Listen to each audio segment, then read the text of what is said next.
UGC आया जी।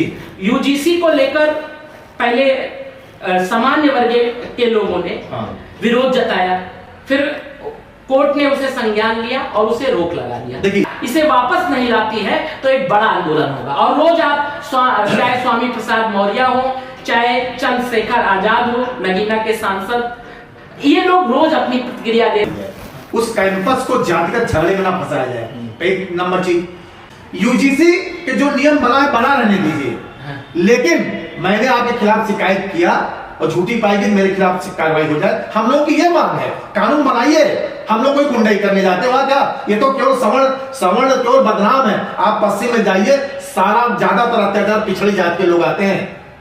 पिछड़ी जात का अत्याचार, मैनपुरी, इटावा, जालौन, मैं नाम ले रहा हूं, अभी आप जात का नाम मत लीजिएगा। मैनपुरी, इटावा, जालौन, फर्रुखाबाद, नोएडा, गाजियाबाद, कौन अत्याचार? वहां पंडित अत्याचार कर रहा है, ठाकुर अत्याचार कर रहा है वहां पे। क्या बात करते हैं?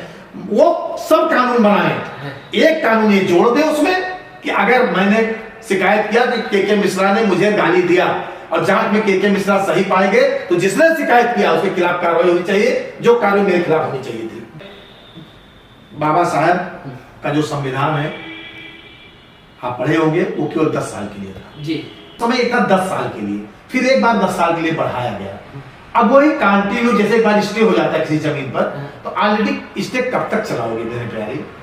और मैं तो ये कहता हूं कि जाति को आरक्षण मत दीजिए, गरीब का आरक्षण दीजिए। कोई ब्राह्मण में गरीब नहीं है, क्षत्रिय में गरीब नहीं है, यादव गरीब नहीं है, बर्मा में गरीब नहीं है, यस्सिन गरीब नहीं, सब में गरीब पाए जाते हैं। मैंने पहले कहा, आप जो गरीब हो उसको आरक्षण देकर लागू, और लेकिन एक नियम ये भी लागू होना चाहिए कि एक बार जिस परिवार को आरक्षण मिल जाए, फिर दोबारा उसको आरक्षण नहीं चाहिए, किसी दूसरे को दीजिए। नहीं, जैसे मैं जाऊंगा, पूछूंगा भैया हमारी जात का कोई है डॉक्टर, वहां नहीं पूछेंगे। वहां पे सबसे अच्छा डॉक्टर कौन है, सबसे अच्छा वकील कौन है कचहरी में, ठीक है ना, सबसे अच्छा तो उसमें जात नहीं पूछते हैं वो लोग। मैं आरक्षण चाहता हूँ, अगर मैं मान लीजिए मैं किसी जात का हूँ, किसी जात का हूँ, मैं अपने जात के पास नहीं जाऊंगा, तो यहाँ पूछेंगे अच्छा डॉक्टर कौन है। मुझे बीमारी है तो अच्छा डॉक्टर पूछेंगे ना। नहीं लागू होना चाहिए, आपकी बात सही है। शिक्षा में, चिकित्सा में नहीं लागू